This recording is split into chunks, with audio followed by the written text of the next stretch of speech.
All right, Shalom. We want to start off by giving all praises to Yahweh, Hashem, Yahushai, Bashim, Kadosh. double honors to the apostles and elders of GMS who rule well. Honor and salutations to those of you who are of the hopeful elect. They're out there teaching the word, sincerity, and truth.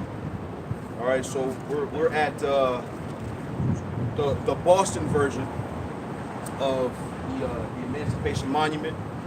We saw that the brothers out in DC, they did a show on this, and Elder Apostle Rambla, graciously gave us the idea to go ahead and do it as well. So that's why we're out here today. We read up on the monument. We got our articles here and there, did what we got to do. So we'll bring out the information that we need to bring out. We're going to, of course, bring out the scriptures, because that's the foundation, if you will, of all things we do, is the scriptures. So, of course, we're going to bring out the scriptures. But I want to start off by, talking about this thing. So the guy who put it together or built it, I don't know, or designed it, I don't know what he takes credit for. He's actually from Boston, right? And from Charlestown, Boston. I mean, it's around the same area, right? Yeah. So he designed it, and they donated it to Washington D.C. The way they got the funding from it is interesting as well. The so-called free slaves are the ones who took their funds, whatever money they could put together to build the original. So they're the ones that funded the statue, right? But so here's the psyche of it all, right? So when you think through the psyche, you got freed slaves paying for a design like this, right? And if you look at the, I guess, depiction, right? You see Jake bowing down in front of Abraham Lincoln, and Abraham Lincoln in the position of, matter of fact, what's that scripture where it says, I've seen servants on horses? Yeah, somebody give me that. Which I thought was interesting, right? Because if you are freeing the slave, right? Shouldn't he be standing next to you? Right? Shouldn't he be in a position of freedom next to you, right? I mean, he's still in his slave garb, right? Abraham Lincoln was dressed to his people, right? To the T. And you would think that if you're free, your position would be next to the person who freed you if you thought you were equal, right? It wasn't a thing of equality, or what was it? So I want to get to the psychological part of it. Yeah, somebody got that. Ecclesiastes chapter 3, I start at 10 verse 7. Yeah. I've seen servants upon horses, right, and princes walking as servants upon the earth. Now, when you read the scriptures, right, the scriptures say that Esau came out first, right, and that he would serve the younger, right? So, really, this should be opposite, right, where the so-called Negro is standing up and Abraham Lincoln is bowed to him. That should be the real position of these two characters. But you see, you got Abraham Lincoln above him, and you got the slave, so-called, bowing down to him, which now that we're getting a closer look, really don't look like Dick so much. But anyway, that's the psyche of it, right? But it should be the other way around, because Edom is the lesser of the two, right? You got that? Real quick. Yep. This is Job chapter 30 verse 1. Yep. But now they that are younger than me have me in derision. Yep. Whose fathers I would not disdain to have set among the dogs right, of my and flock. that's the Edomites, man. They are less than us. They are younger than us, but yet they take the position of greatness. Right now, across the street, you'll have Boston Common, the public garden. You have another statue or monument of one George Washington. Right, it's probably the biggest one in this area, because you got them all around, which we probably could do shows on the other ones that are around too. But you got Washington. He's in the front of the garden, right? He's up on his horse, and it's a big monument. It's even up higher than this one. So the point I'm making is, you see these statues that are left behind, right? You got statues all around the public garden. You got this one. You got the Washington one here. You got the monument in Charlestown, right, with the phallus symbol, right? You got all of these different things that Esau has left around as his commemoration of his work, right? As his signature, right, to his work of all that he's done in this country and in this world, and really it's all wickedness, it's all cheating, it's all deception, right? Because when you go into the Emancipation Proclamation, right? If it truly freed the slaves, right, and Abraham Lincoln was truly the president of the country, then that emancipation should have stood everywhere. But as you go into it, you find out that Emancipation Proclamation didn't free all the slaves. As a matter of fact, slavery continued in most of those states for another 2 years, right? Go ahead. Baruch chapter 3, verse 8. Yep. Behold, we are yet this day in our captivity. Right. Go ahead, keep going. Where thou hast scattered us. Right. So we're yet this day in our captivity, where the Heavenly Father has scattered us, right? So if we were truly free, right, shouldn't you be able to go back at the very least to where you were taken from, right?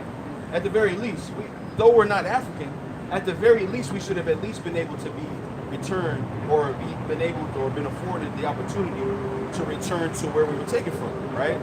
We should have been not only restored in where we were taken from, but we should have also been restored in who we are, right?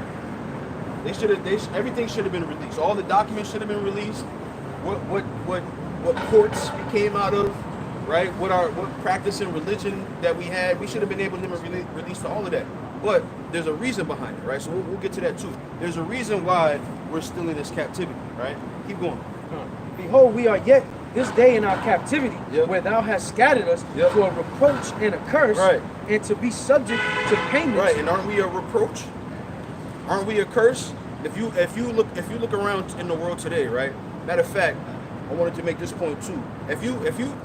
What I recommend for especially the Northeast, right? These are old states that we live in: Massachusetts, Connecticut, Rhode Island, Delaware, Philadelphia. All of these different states and cities that we live in. They're old cities. They're the original states and cities, the original 13 colonies of these so-called United States, right?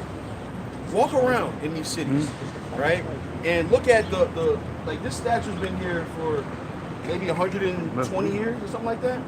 I can't remember the exact date it was erected, but let's say 100 years, right? What is it? So like 160 years this thing has been here, right? So even more. And the monument itself hasn't changed. It doesn't look any different than it did when it was erected. I'm sure they do things to take care of it. Right, they added the flower pots. Okay. As time went on, they added the flower pots. Okay. Other than that, it's pretty much was true as fuck. Right. So, but the point I want to make is this, right? When you walk around in these cities, look at the people, right, and watch them and where they are. Here in downtown Boston, this is predominantly white people. When you talk about residency, right? And you go to Beacon Street, you go to Charles Street, you go to what's this? This is Boylston here, or is Boylston going across? Boylston going across all the way down to the shopping district, right? Copley, right? So when you're in Boston, you walk around in these cities, you realize slavery wasn't that long ago. Because the demographic, the way it's set up, is still the same. White people are here, and so-called black people are there, right? So they moved from. So you got Jake. They were in Nigger Hill, right? Most Jake that lived in Boston were there in that neighborhood. But what happened over time? They moved them further south into Dorchester, Roxbury, and all the Jamaica Plain, all these southern cities and communities and towns on the outskirts of Boston, right? But if you look at the demographic, it'll tell you slavery wasn't that long ago. So for them to say we've been emancipated to a degree where we're free from slavery, then everything should have changed.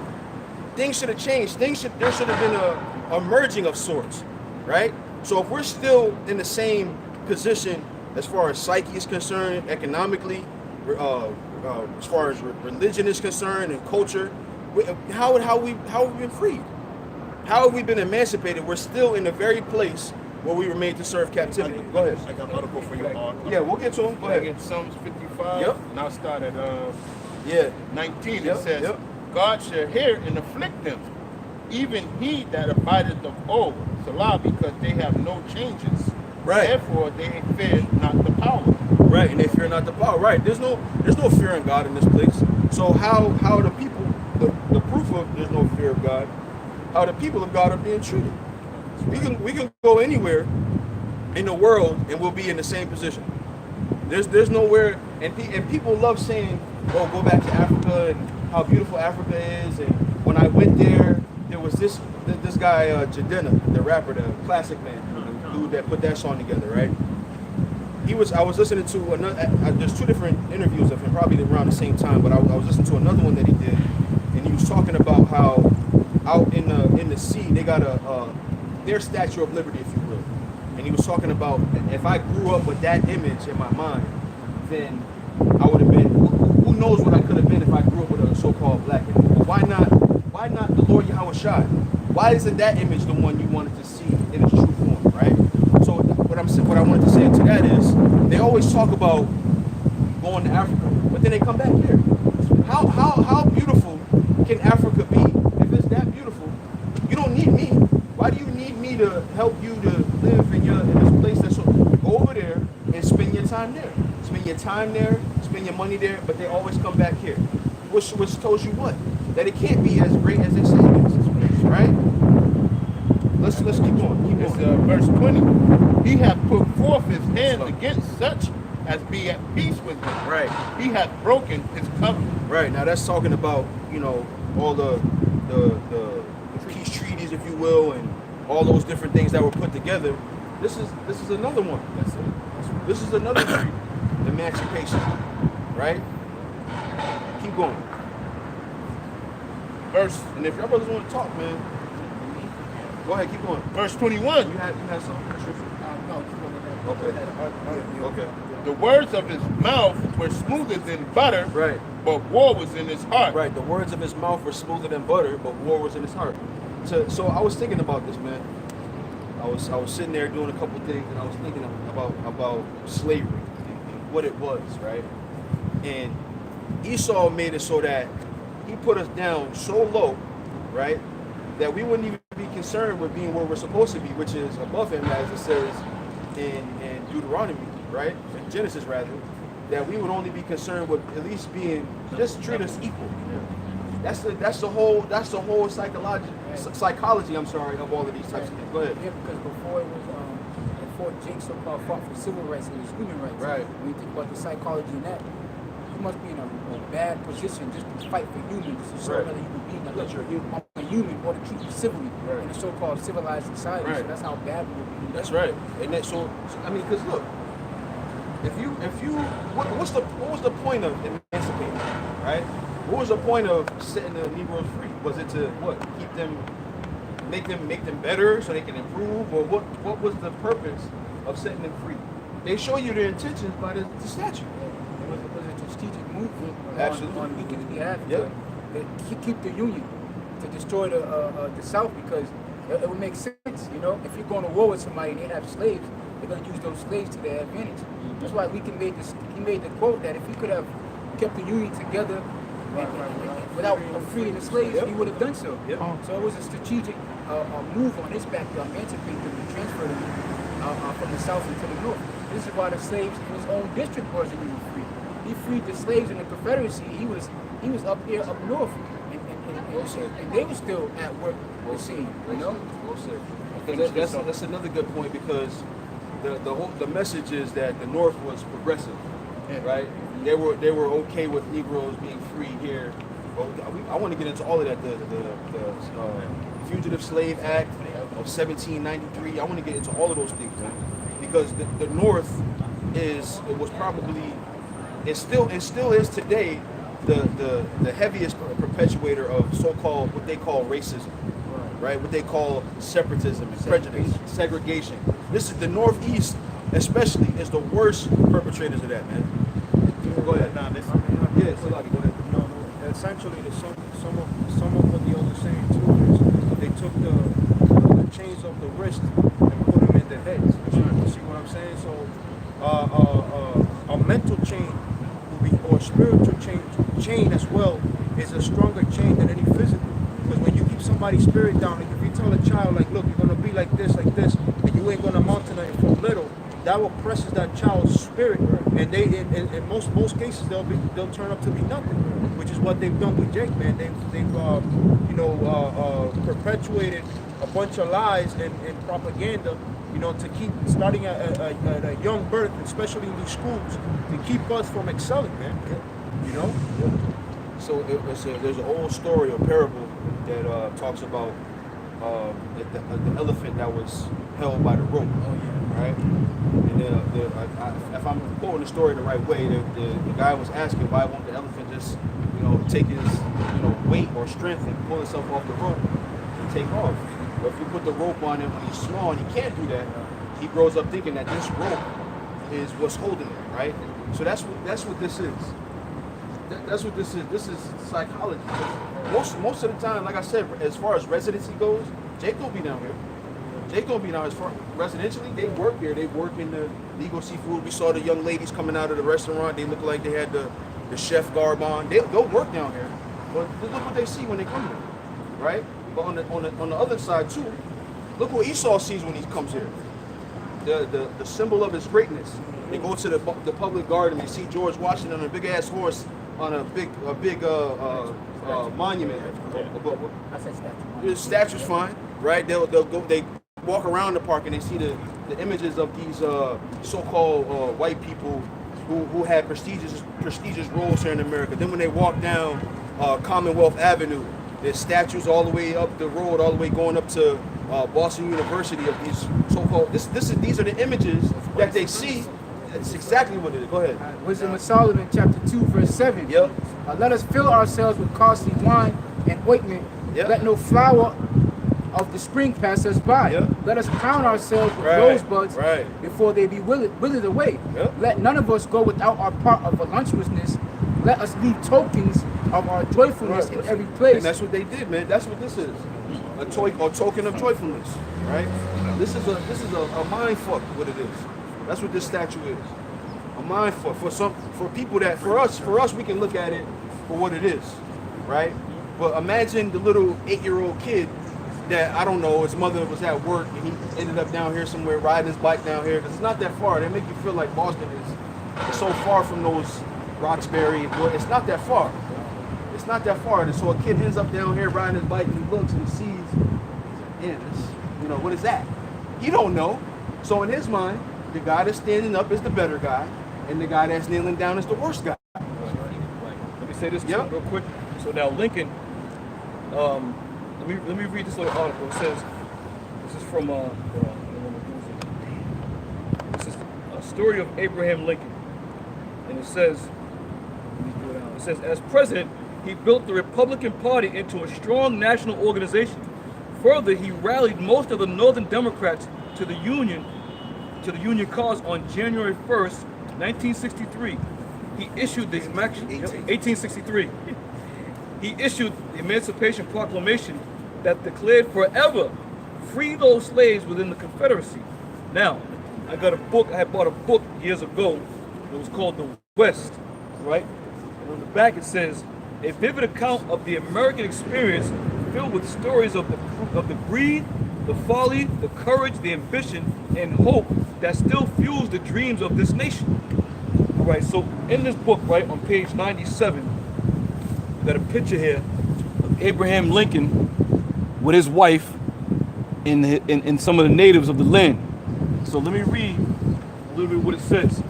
It says, the work of God. It says, in the spring of 1863, the delegation of 6 Plains Indian leaders was invited to Washington. They were photographed with Mrs. Abraham Lincoln, and the president himself received them in the White House. He hoped to persuade them not to attempt to side with the Confederacy or take advantage of the Civil War to drive out white settlers. Okay, so now here you have so-called Abraham Lincoln freeing the natives, freeing the so-called Negroes. But what did he do to the natives? Because the natives were highly opposed of what they were doing. So it says, a Cheyenne Indian named Lean Bear addressed Lincoln, and he quote, he wished to live in peace for the balance of his life. A reporter for the Washington Evening Star remembered his saying on the buffalo as his father had done, and again urged the president to counsel his white children who were annually encroaching more and more upon the tribes and to abstain from the act of violence and wrong towards them. He deplored him and said, the war between the whites now being waged, and expressed the determination of the tribes not to take part on either side. and it said that its end would be hailed with the joy of them. Now, going down now, keep in mind, he took this picture right here, right, with the natives. Let's see what happened to those natives. It says, the Coa and the Cheyenne leaders gathered together in the executive mansion of the Washington D.C. in March 27, 1863. And it said the photograph with Mary Todd Lincoln, his wife, and the 4 Cheyenne leaders settled in the front row and had less than 18 months to live. Okay, so he brought them to the White House. He tried to strike a deal with them to not drive out the white settlers that were coming over to their land. Now it says he had 18 months to live. It says here in the front row, it said Yellow Wolf Wright died of tuberculosis, but the rest were killed by whites. Lean Bear, second from the right, would be shot down by regulars as he protested his peaceful intentions.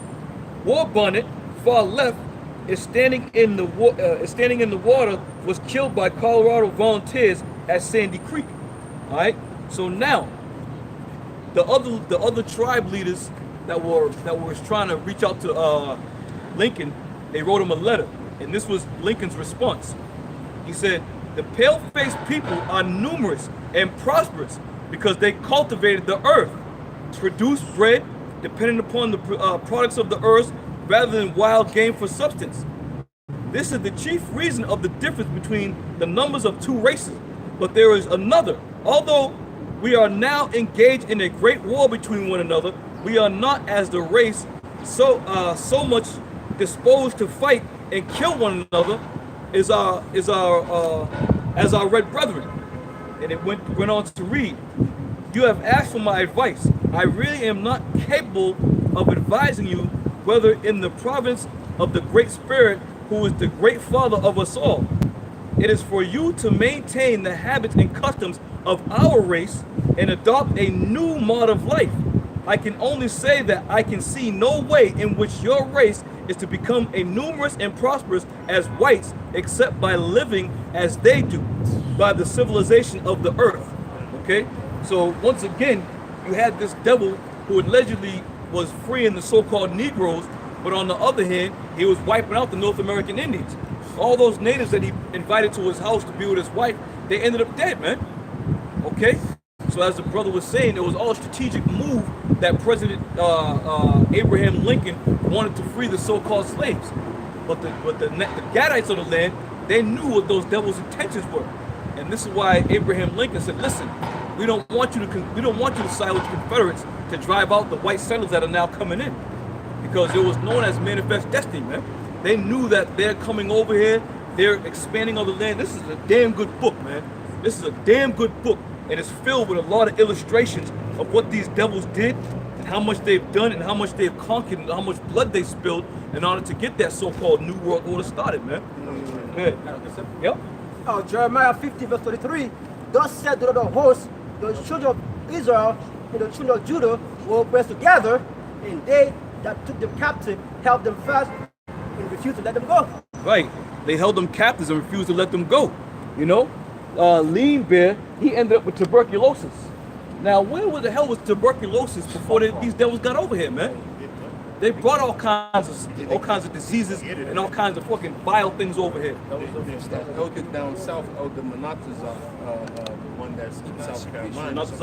Monotazak, right? He said it was a term coined by Native Americans called the invisible bullet. Mm-hmm. When you look it up, it's talking about germ warfare. Yeah. And that's what they was killing them. Yep. Look at these crackers on the front of this cover. These crackers, they got the natives, the Gadites here, right? And these crackers are holding nooses in back of them. You see? So there was never any peace that this goddamn cleared away. There's never any peace. Because it says here, it says, "A race set free in the country at peace." This country was never at peace, man. And there's still no peace. Because it was a war between the Israelites and the Edomites from the womb, man. There's never going to be peace until Yahweh Shem Shai comes back and sets us back in order, man. Right. Go ahead. Now, there's just an article that I want to bring out. Can you see that? You know, now it's called, yeah, I can see it. Now it said, this is from the historynewsnetwork.org. And he says, Leon Bennett Jr., Lincoln, not hero of legend.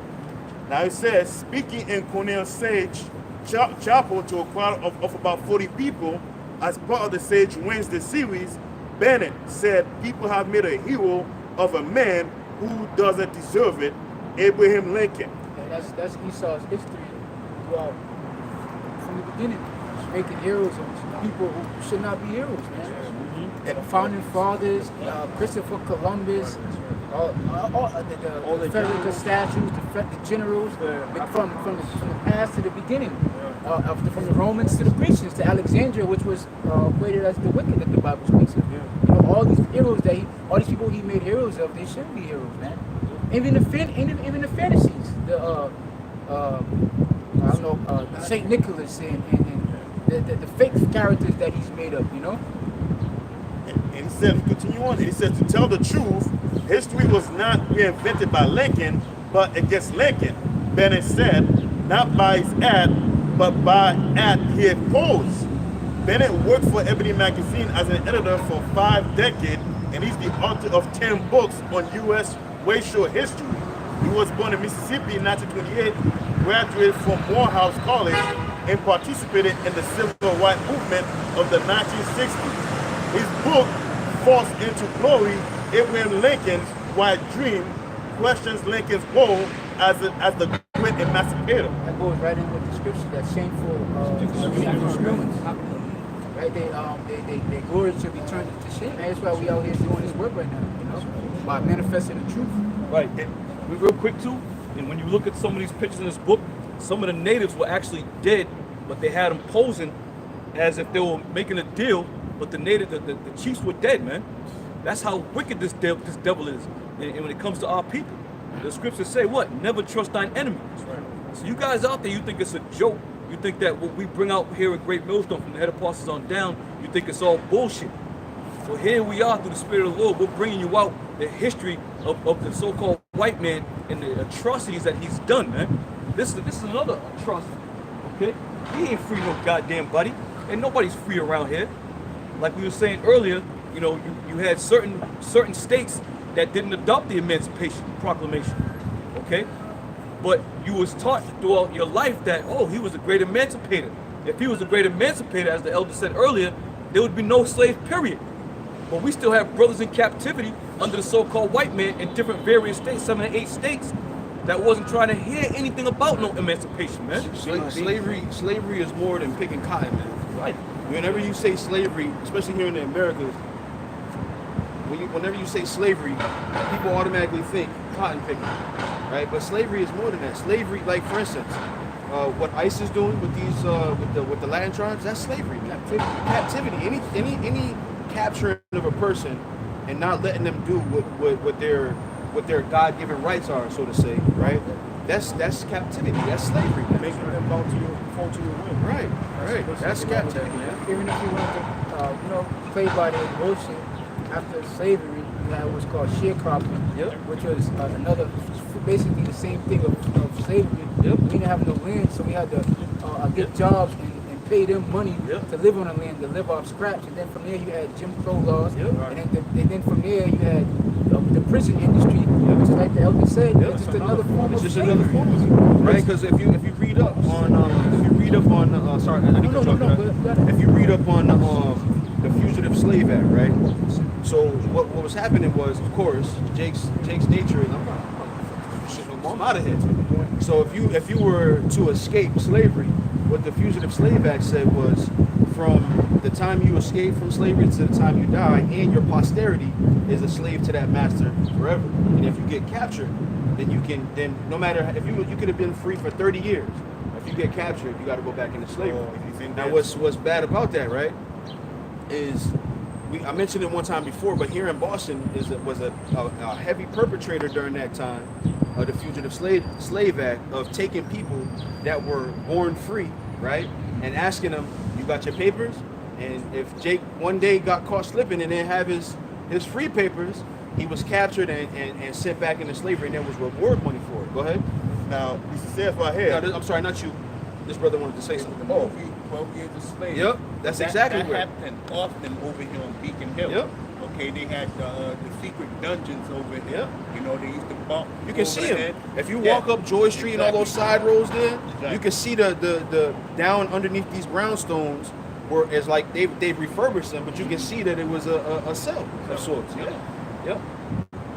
Go ahead. Yeah. Isaiah 10:1, woe unto them that decree unrighteous decrees, and that right grievousness which they prescribe. Right, which they've prescribed. Like all of this, we think about law, right?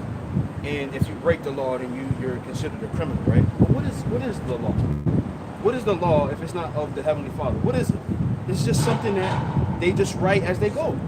They don't have any code of conduct like from start from a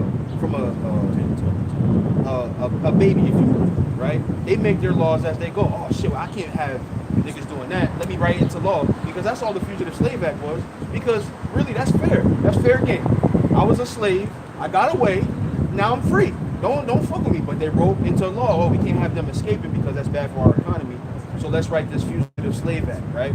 And then when the Fugitive Slave Act didn't yield the results as they wanted to, that's when the 13th Amendment came into play, right? Which is, like this brother said, the prison system, man. The prison system is as big as it is because of the 13th Amendment.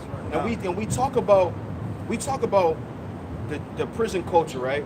As if, oh, well, if they didn't commit a crime, then they wouldn't be in jail, right? But hold on. The matter of fact, I think one of y'all brothers posted it up.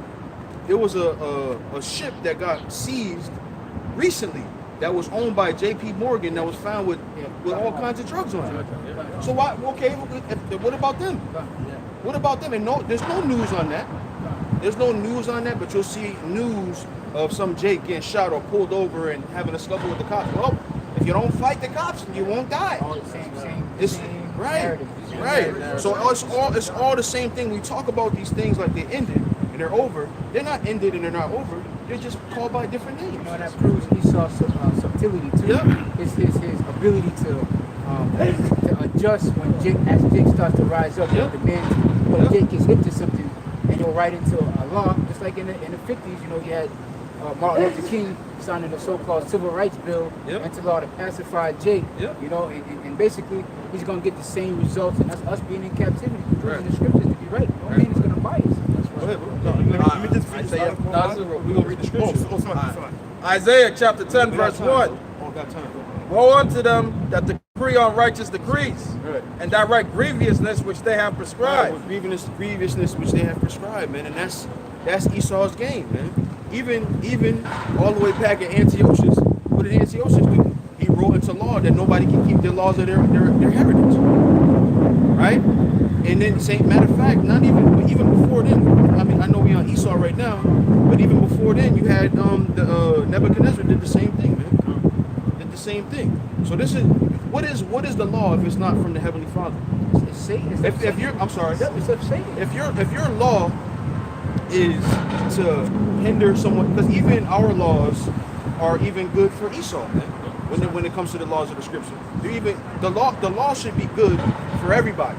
If you have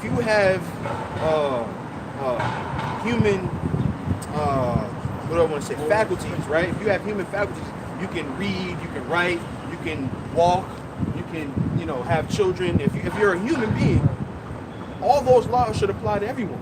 A law shouldn't hinder or deter anyone. Laws should be neutral. Laws should be for everybody. There shouldn't be a law why aren't the people that write the laws underneath the same judgment of them as the people that they write them for? But under the Heavenly Father's laws, everybody's responsible for the same things. Don't cheat, don't steal, don't kill, right? That's for everybody. To live in harmony. If I may, I do that because that's what he does for a living. Right. And that's why it says grievousness, which he has prescribed, man. Like you got this guy, my man here, Lou Alcindor, right? Kareem Abdul-Jabbar. You see I hit him? You got him, right? When he got into college, he was so dominant. What did they do? They changed the rule and said no more dunking. People don't know that, right?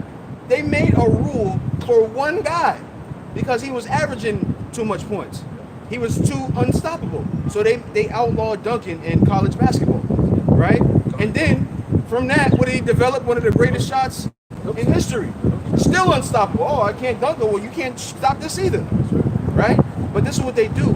Their laws, all these laws that are here in the United States of America, right? Emancipation Proclamation, because all that was, like the brother said, if they allow their slaves to fight in this war, we're gonna lose. We're gonna lose. So let's write it.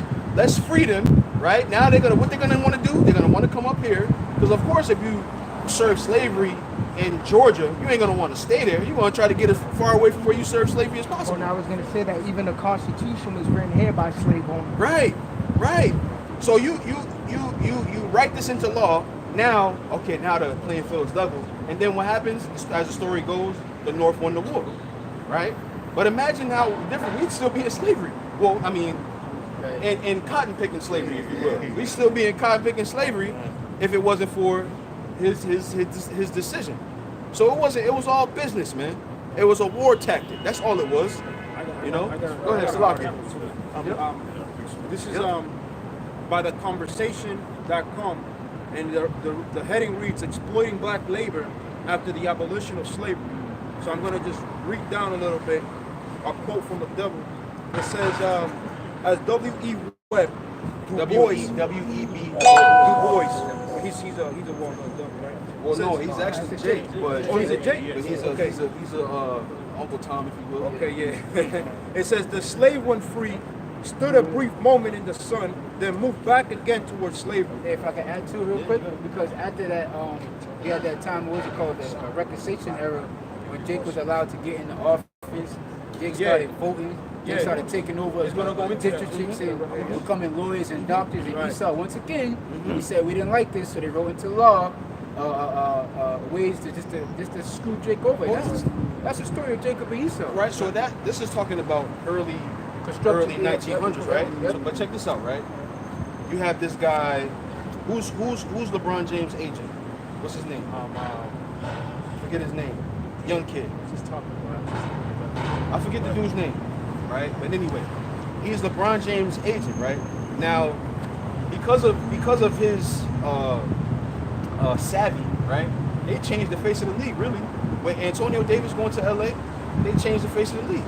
So now every other team had to make moves based on what they Rich Paul. Rich Paul's his name, right? Yeah. So now check this out. I don't know if he's the manager or the agent. Don't quote me. So now what they did, they changed the rules that you have to have at least a bachelor's degree to be an agent. Imagine that. So this dude, he's just a nigga from high school. I got savvy. I know what's best for what team. I know what's best for my guy LeBron, right? So they're changing the league how it's done. You got him, Rich Paul, LeBron, this other cat that they run with from high school, the one that does that barbershop show. They making moves, man. They signed a bunch of people. They making moves. And Esau like, hold on, we can't have them doing this because LeBron is the cash cow. Now if the cash cow is making moves with niggas is gonna see that, and niggas is gonna want to make moves too. So now, in order to do this, you got to have a bachelor's degree. Jake ain't going to school. He don't want to go to school. The reason why LeBron went into the NBA is so he didn't have to go to school anymore. Hey, LeBron himself, they changed the rule of you going right. high school. Great point. To the NBA. Great point. Hey, so Great now you point. got- Because now let's look at the demographic of it, right? Who's coming out of high school to go into the who's good enough to come out of high school to go into the NBA? It ain't Esau. Yeah, right. It ain't Esau. Right. The basketball is making millionaires. Right. And if you can't control it, what's going to happen is naturally Jake is just progressive, man. That's what we are. We are the apple of the Lord's eye. We are the salt of the earth. So naturally, if I leave them to their own devices, Jake is going to do all kinds of things. So this is what law is. This is what the Emancipation Proclamation. This is all of these things are to hinder our people, man. It always has been. If I can add real quick too, speaking on that same topic because it goes right along. You see what LeBron James tried to do over there in LA by trying to get Tyronn Lue to be the assistant. the coach, Yeah. the coach of that team. Yeah. But basically, that's what he was trying to do. He was trying to get his guy in there, and they put a stop to that. Yeah. They ended that because Yeah. they see what LeBron James is trying to Yeah. do. And anytime Jake tries to, they say like, why don't you dust yourselves up by the bootstraps or you know, Right. get yourselves Right. together. And once we do Right. that, they come in with these laws and unrighteous decrees and regulations and saying they that we rigged the can't game. do it no more. Esau's a loser. Right. He's a That's loser. what I wanted to get to. He's a loser. If we leave them to their own devices, if you will, they're going to be better than us because they just are. So we have to be able to control what they do. That's what, I'm sorry, bro, but that's what law is. That's what the law is. Law is nothing more than a hindrance on the Israelites so that they don't take, because really, even if you think of the Constitution came from, I forget the name of the document, but Gad had their own set of rules and laws when they came to this country. You know the Constitution is based on that? They took the idea of freedom, liberty, and all of these different things, free land for everybody. They took these ideas from Gad, man. Go ahead, I bro. want to read this, right? Civilized species. Yes. Speak on it if you can. I do not know much. Yeah, it's been a while for me too. That's why I didn't say too much. But it's all this. It's all from our people, man. And that's all it is. It's a way to keep the Israelites down. But there's a reason that the Heavenly Father allowed that to happen. Because God, if you look at the story of God to a certain degree, you know, they were Israelites still, so they were They were. And to no degree, Right. they were Israelites. I'm saying in the way they kept some of the customs Oh, that okay, were I see still, what you're saying. that Yeah. were still bestowed on us from old. So Yeah. they knew that the land didn't belong to nobody but the Heavenly Father. Right. So that's why they went on principles based on the scriptures. Right. And like we said earlier, you know what I'm saying, rules should be for everybody. Yeah, because you know, I always like the analogy of thinking of the earth as a machine. You know, in order to have a machine, you need to have an instruction manual on how to operate that machine so the machine can keep operating. Once you step outside that manual, that machine can break. You see, so the way that the everything works around this machine called the earth is based on the laws, statutes, and commandments because the creator of that machine was the one that created it. So he's the one that will know how to operate it. You know what I'm saying?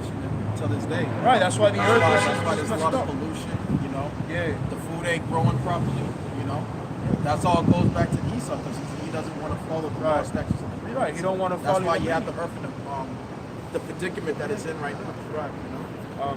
So yeah, no, so like you know, so going into how great Jake is, right, and how Esau got a, you know, what you got scripture book? No, I wanted to finish that article that I started earlier. Yeah, we'll get all of it. Say what you're saying, bro. No, yeah, Finish your so thought. how no like when you look at going back to you know the so-called emancipation of approximation, and from when you first got over here, everything he's done, and then you grow up as a child knowing these things, and you wonder to yourself, Connie, like, why they hate us so much, or why they doing this, or why they spray us with hoses, or why they make these laws, or why they whip us, why they do this, and then once you come into the truth, you realize these were necessary steps that you have to take to keep the greatest people down, because you can't leave us alone to our own devices, because if you do, well, eventually you're going to grow, and it always shows in our attributes and how we are. Look at Black Wall Street. When we started excelling in Black Wall Street, Tulsa, Oklahoma, you know, all those places got bombed because Nobody asked the question though. That's common knowledge. Every time they leave us alone, we surpass them. Exactly. And that's why integration was key to destroying said. us, because Well said. before integration, we had our own. We were forced to do these things. We're forced to have our own banks. We're forced to have our own railroad systems, our own busing system, our own hospital. They're not going to take care of us. We're not this white-only hospitals. So by nature, we're going to go to Thomas, who's good in the herbs and he knows about the spices, or Taza War, who knows about the herbs and spices. So we're going to go to him, or somebody that can cook, or we're going to tend to our own people. So integration was something that totally set us back another 50 years. Yeah, worse thing. because they said separate but equal. See what I'm saying? They said separate but equal, and Separate but not equal. right. But that's and then Jake went based off of that, and even with the little breadcrumbs that they were giving us in the school, we still became good, great people. You know what I'm saying? I got this is Exodus 1, verse 8. It says, "Now there arose a new king over Egypt, which knew not Joseph. And he said unto his people, Behold, the people of the children of Israel are more and mightier than we." Great scripture. And it says, verse 10, "Come on, let us deal wisely with them, lest they multiply, and it come to pass that that where they're falling out any war, Right, and all these laws that fall out any war, going back into this devil, and all these laws and all these hindrances and these stumbling blocks that they placed before us, it's solely because that we are great people. It's just that it has nothing to do going back to Egypt. It said, read that again for me. it says, verse 10, come on, let us deal wisely Yeah, with them. that's them. When you think about it from a standpoint of a devil or an Edomite, or you wanting to maintain your position, you wanted to keep on your horse, you got to deal wisely with these people. You have to put up these stumbling blocks. You got to put guns in their neighborhoods and do witchcraft and sorcery to keep them fighting one another, Bloods and Crips, and not give them good pieces of lands and have them eaten out of your hands, because that's dealing wisely. That's how you're going to stay in power. And this is what our people don't get. That's how you keep them down. They think that Esau is going to do something to give them a leg up or give them a hand. You know, he's not going to do that, because in his mind frame, he wants to keep America great. He wants to make America great again and keep it that way. You know, he wants to maintain his dominance. In order for him Great to is a Latin word for white. that's the great white hope, you know, the great white hype, you know. But he wants to maintain that, man. What you think these CEOs, they're gonna they sit around board meetings trying to figure out how to maximize their profits, and them maximizing their profits is slashing your wages, man. Them cutting your benefits. Yep. They get power by your weakness, man. They get rich by making you poor, man. Because really, it's not about the dollar. The dollar is just what gives them the power. They don't really care about how much they get, as long as it's more than what you got. Mm-hmm. So cutting weight, they do that, man. They do that all the time. That's the thing of today. Since slavery has ended, the main thing has been either outsourcing it so that they don't have to pay so much for the service, or automation, man. Right. Because slavery was free labor. It was all yield. There was no, I didn't have to pay my workers. The cotton was just there. The tobacco was just there. Right, only the most you would have to do is replant so that you can keep growing your yield in your crop. But it was inexpensive. Slavery was the most inexpensive business that you could ever get into. Right. Made America the richest nation in the Go ahead, brother Salagi. That's the reason why when you go to prison, you're considered a slave to that slave, to that state, and not just that. They said slave labor actually surpasses sending jobs overseas, because they get the slaves to do it for free. You see? And you'll be surprised at the businesses that use prison laborers to make billions of dollars in profits. You got it right here. All right, go back to verse 10. It says, come on, let us deal wisely with them, lest they multiply, and it come to pass that when they fallen out any war, they join also unto our enemies and fight against us, and so get them up out of the land. And that's what the build a wall is all about, you know, building a wall. That's what ISIS is all about, getting Jake out of the land because they're multiplying. That's what these welfare arguments be about. That's what abortion is all about, right? Planned Parenthood. That's what that's all about. That's all about the modern day pharaohs, the modern day rulers of this world trying to deal wisely with Jake, because knowing what a great people we are, man, and knowing the power that we possess. If only 1/3 of us come together underneath the vibration of Yahweh Shem Yahshua, start with the head apostles on down. They fear. This is what they fear. They fear us standing on this grass right here in front of this statue and bringing about the truth, right? Because what we're doing is the truth is symbolic of water. So we're taking a cold bucket of water and we're just splashing it into people's faces. Whether you wake up, it's up to the Lord or not, but you're going to get that water splashed into your face, and we're going to bring out this truth, man. Right. So whether you receive it or how you receive it, the scriptures say whether they hear or whether they forbear, you know? So that is up to the Lord, but we're going to get our bloods off our hands and we're going to manifest the truth, man. And this is the truth. Now, this is about the Jim Crow law, you know, from history.com. And the headline is called Black Code. He says the roots of Jim Crow law began as early as 1865, immediately following the ratification of the 13th Amendment, freeing 4 million slaves. Now, I would mention this, right? But Angola State Prison before was Angola State Prison, and that's the biggest prison in Louisiana. That was the biggest plantation in Louisiana before it was a prison. So that's a direct that's direct evidence of how they switched it over from one thing to another. And he says black codes was strict law detailing when, where, and how free slaves could work. Because they got wise. Because they had to deal with the Confederates. They had to deal with the federal government, and And then eventually, rather than fighting them head on, what they did is say, you know what, we're gonna agree to your standards. They had to put them in school, right? And that was ludicrous to them at that time. Why we got to teach our slaves? Hey, rightfully so. What the hell we got to teach our slaves for? You know what they said? They said we're gonna teach you all right, and we're gonna teach you white supremacy. We're gonna teach you that you people wasn't shit, and our people was everything. And that same school curriculum is the same school curriculum as today, man. You go to school, you learn. The Pilgrims came over. They escaped freedom. They came over here. They built the land. They explored the world. They colonized these countries. These people were savages. They couldn't read. They couldn't write. They taught them how to read and write. These people were slaves. They're teaching you white supremacy all over again, man. It's legit the same curriculum. It hasn't changed. Technology's changed. The world has changed. The world is so-called modernized, but the school system and the school standard is absolutely the same, man. And he says, in for much compensation, the codes appear throughout the South as a legal way to put black citizens into indentured servitude, to take voting right away, to control where they live and how they will travel, and to seize their children for labor purposes. And he says the legal system was stacked against black citizens. Now, I want to read this real quick, right? In Wisdom of Solomon, because this is our job to link up the scriptures with what's going on in history, because the scriptures are a history book, right? So it says, this is Wisdom of Solomon, chapter 2, verse 10. I start at 9 to get to the point. It says, let none of us go without his part of voluptuousness. Let us leave tokens of our joyfulness in every place, for this is our portion, and our lot is this. Let us oppress the poor righteous man. Let us not spare the widow, nor the reference to ancient of gray hairs of the age. Now it says, let our strength be the law of justice. Now what is Esau's strength? Esau's strength isn't the law of Moses, it's his laws. That's why when he pull you over, you know, you had a busted tail light. Nigga, step out the car, you got some weed, now we can take you to jail. Now we could give you a felony. Now you can't vote. Now you can't get a certain job. Now you set the trick, right? But this is what they use to oppress us. But it's the same devil today as the same devil yesterday. They're doing the same thing.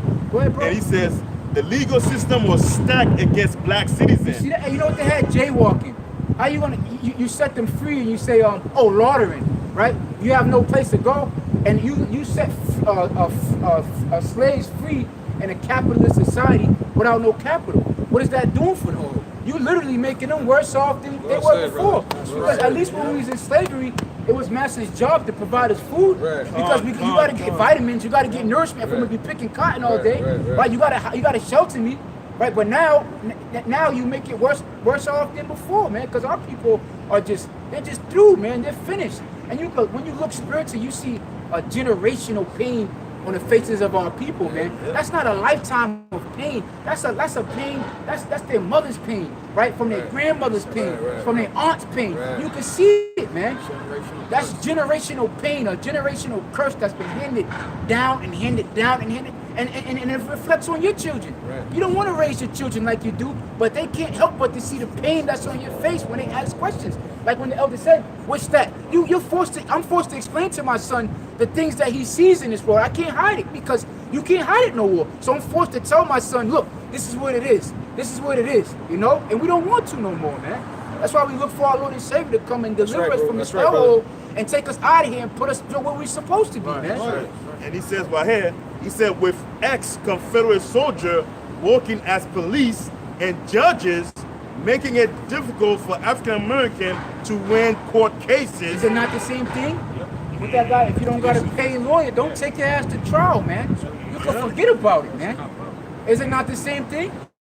Is National Street not filled? There was a statistics 80% either so-called black and Hispanics, man.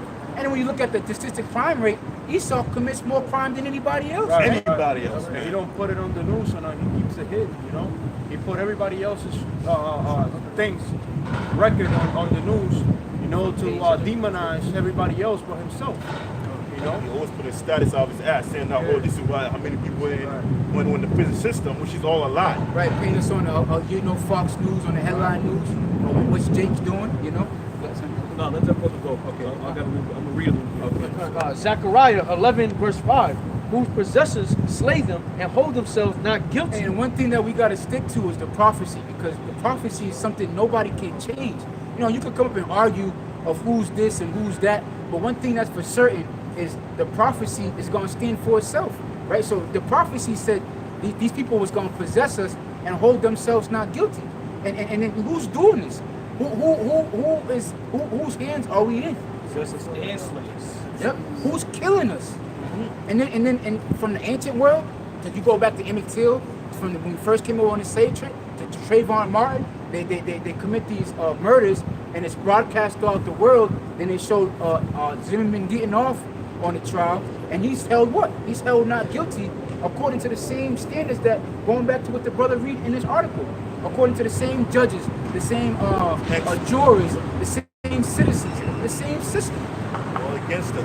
And he said, with ex-Confederate soldiers working as police and judges, make it difficult for African Americans to win court cases and ensuring they became victim to the black code.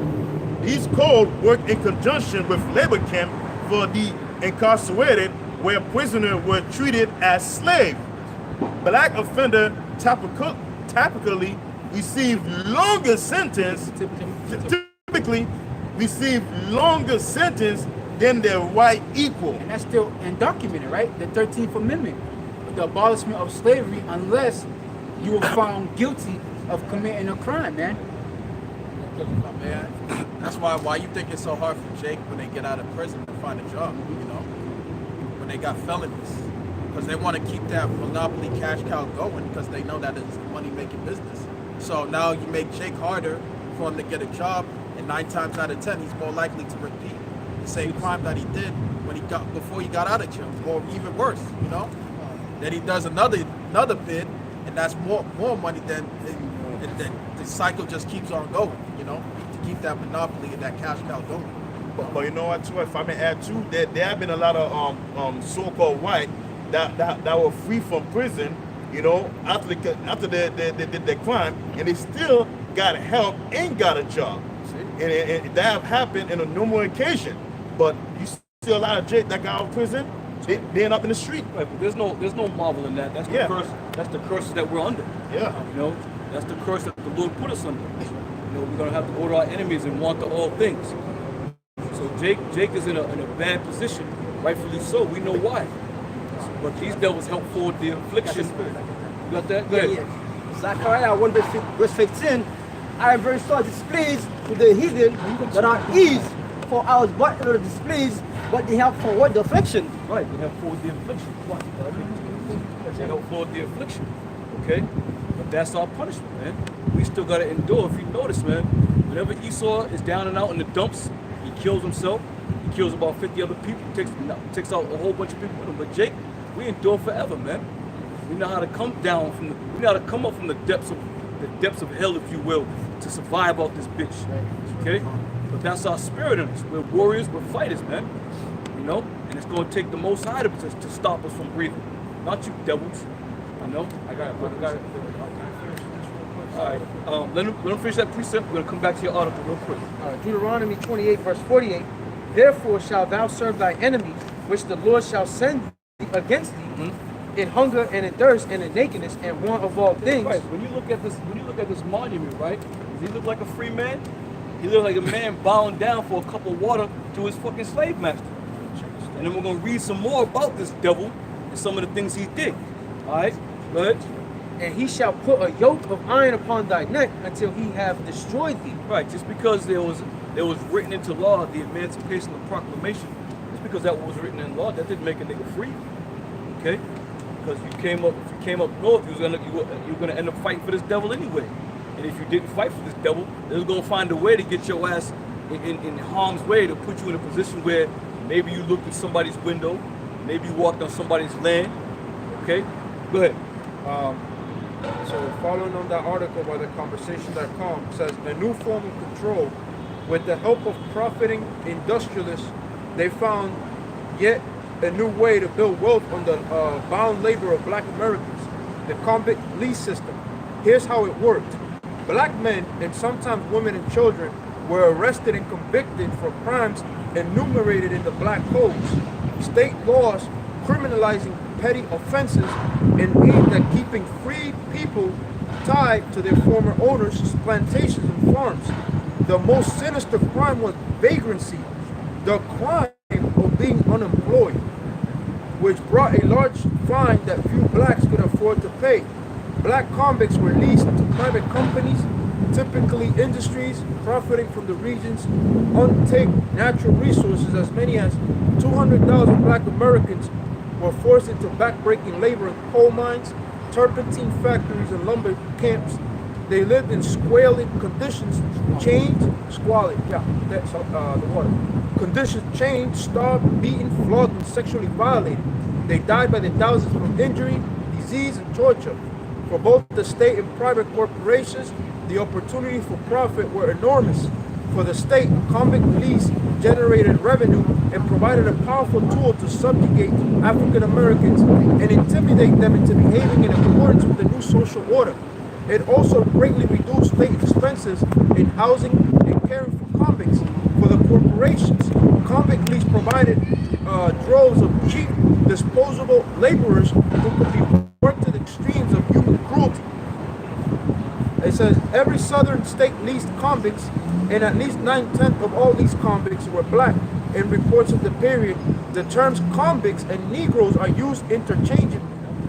Of those black Americans caught in the convict lease system, a few were men like Henry Nisbet, who murdered 9 other black men in Georgia, but the vast majority were like Green Cottonham, the central figure in Blackman's book, who was snatched into the system after being charged with vagrancy. Okay, or vagrancy, the crime of just being unemployed.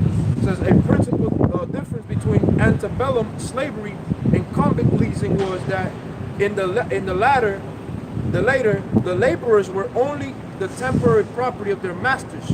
On one hand, this meant that after their fines had been paid off, they would potentially be left free. On the other, it meant the companies leasing convicts often absolved themselves of concerns about workers' longevity. Such convicts were viewed as disposable and frequently worked beyond human endurance. Right, and once again, that's no marvel, man. I mean, our people were put in a position where the so-called white man ruled over us with an iron fist. No matter what you did, no matter how well you did it, you still was put down to the bottom of the fucking rung, man. You know, this devil was merciless. Let me get this real quick. This is from history.com. It says, 5 things you may not know about Abraham Lincoln and slavery and emancipation. It says on September 22nd, 1862, Abraham Lincoln issued his preliminary Emancipation Proclamation. Explore 5 facts about the 16th U.S. president and his policy on slavery. It says, number 1, Lincoln wasn't an abolishist. It says, Abraham Lincoln Lincoln did believe that slavery was morally wrong, but there was one big problem. It was sanctioned by the highest law in the land, the Constitution. The nation's founding fathers, who also struggled with how to address slavery, did not explicitly write the word slavery in the Constitution, but they did include key clauses protecting the institution, including a fugitive slaves clause and the 13th 3/5 of a man clause, which allowed southern states to count slaves for their purposes of representation in the federal government. In the 3-hour speech in Peoria, Illinois, in this fall 1854, Lincoln presented more clearly than ever his moral/legal and economic opposition to slavery. Then admitted he didn't know exactly what he should do about it, but currently it was in a political system. And I'm gonna go on to jump down to number 2. It says, Lincoln didn't believe blacks should have the same rights as whites. Now, this was after the so-called Emancipation Proclamation. Okay? It says Lincoln didn't believe blacks should have the same rights as whites. It says, though Lincoln argued that the founding fathers' phrase, all men created equal, applied to blacks and whites alike, this did not mean he thought they should have the same social and political rights. His views became clear during the 1858 series of debates with his opponent in the Illinois race for U.S. Senate, Stephen Douglas, who had accused him of supporting Negro equality. In their fourth debate at Charles, Illinois on September 18, 1858, Lincoln made his position clear. Quote, I will say then that I am not, nor ever have been in favor of bringing about in any way the social, political, or equal equality of the white and black races. He began going on to say that he opposed blacks having the rights to vote, to serve on juries, to hold office in any intermarrying with whites. Okay? So if you make a man free and you make a man equal, he should have the same things that you have. But he said he highly opposed that there was interracial marriages. He opposed that blacks having the right to vote, blacks being on the jury, blacks holding any kind of office. What he did believe was that, like all men, blacks had the right to improve their condition in society and to enjoy the fruits of their labor. Now, how was that? How are you going to improve your way of life and your fruits of your labor when you have to go to the so-called white man to gain your fruits, man? The so-called white man wasn't trying to give you a goddamn thing so that you can surpass him. So your shit was limited. Your ability to do anything was limited, man. And Abraham Lincoln knew this. He knew this. And it says, blacks had the right to improve their condition in society and to enjoy their fruits of their labor.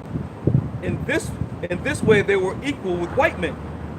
And for this reason, slavery was inherently unjust. Likewise, his views on emancipation, Lincoln's position on social and political inequality for African Americans would evolve over the course of his presidency. In the last speech of his life, he delivered on April 11, 1865, he argued for limited black suffrage, saying that any black man who has served in the Union during the Civil War should have the right to vote. Okay? Point number 3. Lincoln thought colonization could resolve the issue of slavery. And it says, for much of his career, Lincoln believed that colonization, or the idea that a majority of the African American population should leave the United States and settle in Africa or Central America, was the best way to confront the problem of slavery. So though he so-called free slaves, he said, but there was still a problem. You know, if you're the president of the United States and you have the right to free slaves, why would you consider them a problem, man? Why would you consider saying, all right, we're gonna let them go, but we gotta send them back to Africa? Because he's a devil, man. That's right. He's a devil, and like the brothers mentioned earlier, you're making heroes out of people that don't deserve to be a fucking hero, man. That's right. The so-called white man's a devil, right? And there's no way around it, man. That's right. He's a deceiver. He's a liar and a deceiver. That's why the tribe of Gad said that this devil speaks with 4 tongues. That's right. So continuing on, it says, his 2 great political heroes. Now this is Abraham's 2 great political heroes. It says Henry Clay and Thomas Jefferson had both favored colonization. Both were slave owners who took issue with aspects of slavery, but saw no way that blacks and whites could live together peaceably. Lincoln's first political advocacy for colonization in 1852 and in 1854 said that the first instinct would be to free all slaves and send them to Liberia. Okay? So that was his first instinct, to free slaves and to send them to Liberia. So this is why when you see this thing here, it was known that, niggas, just because we're giving you the title of free, you are not free. We're gonna round and bind you up and ship your ass out of here, man. But how are you able to enjoy the fruits of your labor and to live as all other men when they're putting restrictions on you? But that's the so-called white man and the devilish shit that he does. Yeah, go ahead, brother. The word emancipation in its original form does not mean freedom. Right. It means to move, transform. Right. To one master to another. To the other. Right. It's original. Right. But that's it. It still means to transform. Right. Right. Read the definition. Go ahead, brother. Go ahead. The etymology of emancipation is from the Latin emancipium.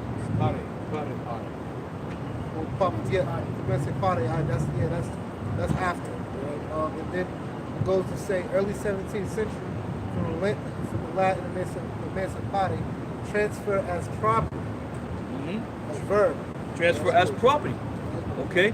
Just because them slaves that were moving from the south coming to the north, okay, you still was under strict subjection by the so-called white man. If you didn't fight in his wars, he found that there was a crime. There was a crime being committed. Go ahead, got it on that? So let me read that again. It says Lincoln's first publicly publicized advocacy for colonization in 1852 and in 1854 said that his first instinct would be to free all the slaves and to send them to Liberia. The African state, the African state founded that the African state funded by the American Colonization Society in 1821. It says, let me get down to 4. This is 4. Now, emancipation was a military policy. The Civil War was fundamentally a conflict over slavery. However, the way Lincoln has saw it, emancipation, when it came, would have to be gradual, as the most important thing was to prevent the Southern rebellion from serving the Union primarily in 2, but it's getting dark. It's getting dark. It goes dark. But as the Civil War entered its second summer in 1862, thousands of slaves had fled Southern plantations to the Union lines, and the federal government didn't have a clear policy on how to deal with them. Emancipation, Lincoln saw, would further undetermine the Confederacy while providing the Union with a new source of manpower to crush the rebellion. So, right. See, so it was a military move, you know? Same thing they do in sports, they do trades. Right. So it was a military move. Not that, real quick, brother, not that it was a move to show how great he was and how strong he felt about the black people being in captivity. Like it was a moral okay. thing. Right. So he was trying to win this presidency. He was trying to win lands, man. You know? Go ahead, brother, you gonna say? Yeah, so now that goes into Regiment 54th Regiment. Yep. What's it, Shaw? Who was running to my team? Princess Shaw? Yeah, something like that. That's his name. And that's what Frederick Douglass, those men that so-called Frederick Douglass' son was in the 54th. Exactly. That get emancipated, so-called emancipated. Yep. That's how they come to fight for the northern states. Right. So we're gonna end it with this, and this is the 5th thing that you didn't know about Abraham Lincoln. And it says the Emancipation Proclamation didn't actually free all the slaves. Okay, you was taught that he freed the slaves. But let's read on and see what it says. It says, since Lincoln issued the Emancipation Proclamation as a military measure, that's why it was put into place. It was a military measure. It wasn't nothing else. It says it didn't apply to the border southern states like Delaware, Maryland, Kentucky, and Missouri. Now, mind you, Elder, those was ones that he had control over. Right. You know, how am I gonna be say the governor of Massachusetts, right?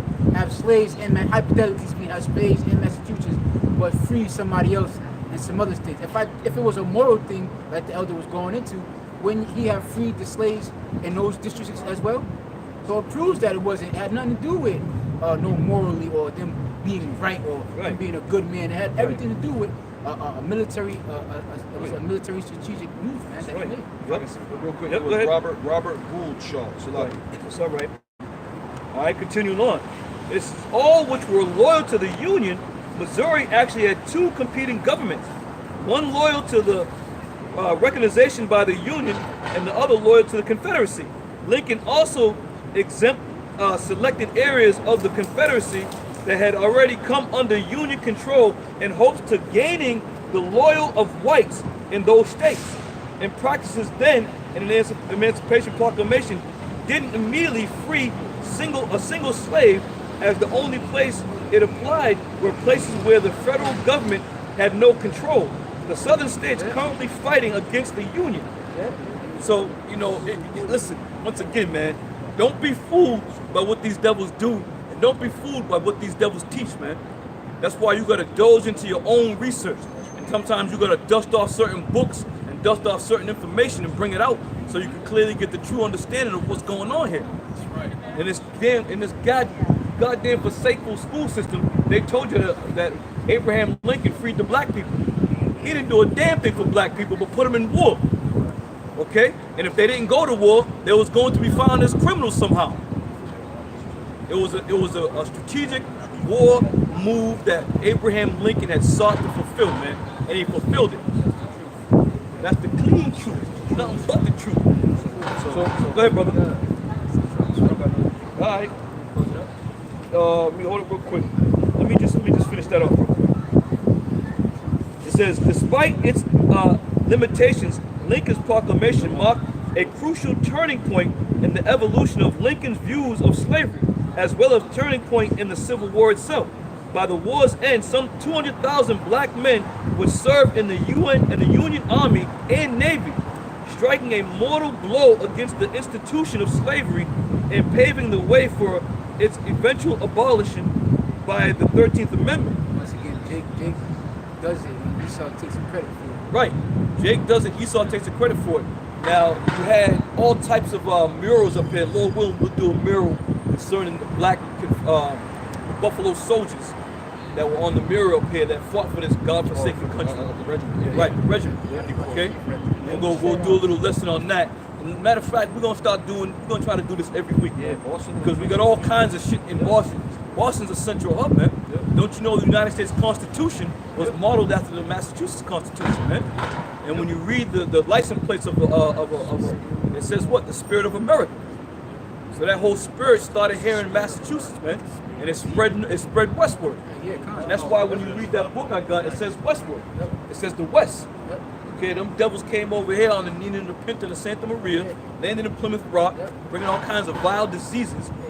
I don't know what this up. We could go down there. Yeah. Rock, Yeah. We're gonna start doing it up, brother. And you could when you go down there, you could feel the spirit. You know what I mean? Yeah.